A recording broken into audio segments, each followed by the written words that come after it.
এদিকে ঝিনাইদহের শৈলকুপায় ট্রাক নিয়ন্ত্রণ হারিয়ে একটি ব্রিজের রেলিং ভেঙে নদীতে পড়ে গেছে। এই ঘটনায় দুজনের মরদেহ উদ্ধার করেছে ফায়ার সার্ভিস। নিহত চালক সোহেল ও হেলপার মোবারকের মরদেহ ময়নাতদন্তের জন্য মর্গে পাঠানো হয়েছে। শনিবার রাত 1টার দিকে ঝিনাইদহ কুষ্টিয়া মহাসড়কের গাড়াগঞ্জ এলাকায় বড়দহ পুরাতন ব্রিজে এই দুর্ঘটনা ঘটে। শৈলকুপা থানার ভারপ্রাপ্ত কর্মকর্তা হুমায়ুন কবির মোল্লা জানান, রাতে যশোর থেকে একটি ডাল ছোলা বোঝাই ট্রাক পাবনা যাচ্ছিল। রাত 1টার দিকে ঝিনাইদহ কুষ্টিয়া সড়কের গাড়াগঞ্জ এলাকার বড়দাহ পুরাতন ব্রিজের উপর এলে নিয়ন্ত্রণ হারিয়ে কুমার নদে পড়ে যায়।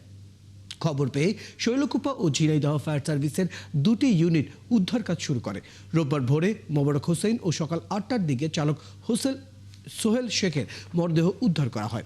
নদীতে পড়া ট্রাক উদ্ধারে অভিযান চালাচ্ছে ফায়ার সার্ভিসের দুটি ইউনিট। দর্শকে নিয়ে আমরা বিস্তারিত জানবো। আমাদের সহকর্মী রাজীব সাহা সেখানে আছেন, সরাসরি আমাদের সাথে যুক্ত হচ্ছেন। রাজীব সাহা, সর্বশেষ তথ্য খবর জানাবেন, কে কে নিখোঁজ আছেন, উদ্ধার কাজের কি অবস্থা এবং ভেঙে পড়া ব্রিজটি আসলে কতদিন পুরনো ছিল?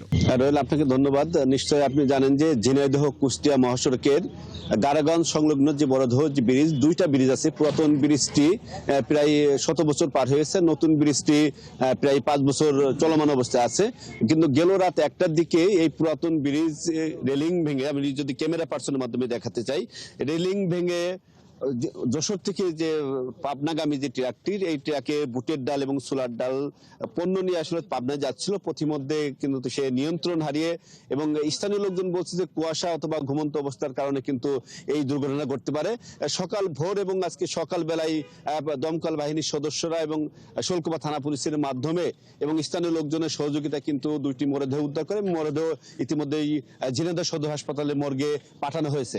আমি যদি এই বিষয়ে ঝিনাইদহের শৈলকুপা থানার যে দায়িত্বরত যে অফিসার রয়েছেন আব্দুল সালাম, তার সাথে যদি কথা বলতে চাই, আসলে এই দুর্ঘটনা কিভাবে ঘটলো এবং আপনারা কেন এখন পর্যন্ত তো ট্রাক উদ্ধার হয়েছে, আপনারা পাহাড়রত অবস্থায় আছেন কেন?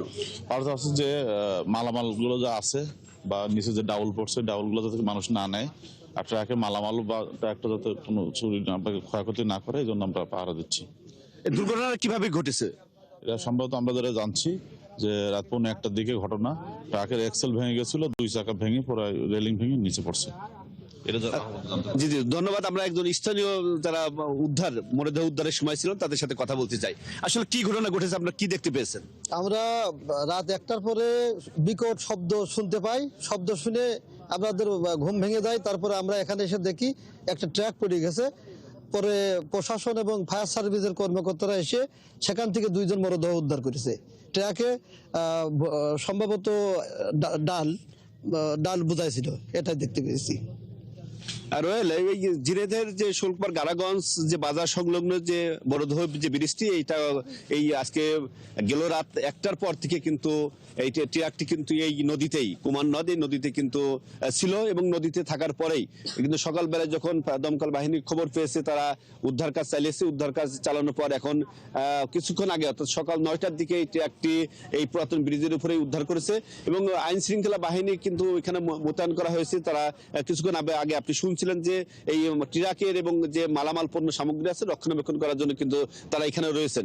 আমি সড়ক বিভাগের সাথে কথা বলেছি। সড়ক বিভাগ যেমনটি বলছেন যে এই ব্রিজটি আসলে তারা পরিত্যক্ত করেছেন এবং এই ব্রিজ দিয়ে আসলে যানবাহন চলাচল তেমনটি করে না। কিন্তু আসলে যেহেতু তারা সড়ক ও জনপথ বিভাগের পক্ষ থেকে কোনো সাইনবোর্ড না দেওয়ার কারণে এই ধরনের দুর্ঘটনা ঘটেছে। ধন্যবাদ রাজীব হাসান, আপনি খবর রাখতে থাকুন। দর্শক, আমাদের সাথে আমাদের সহকর্মী রাজীব হাসান যুক্ত ছিলেন। তার কাছ থেকে ঝিনাইদহের শৈলকুপায় ট্রাক নিয়ন্ত্রণ হারিয়ে ব্রিজের রেলিং ভেঙে যে নদীতে পড়ে যায় সে বিষয়ে আমরা সর্বশেষ খবর জানছিলাম।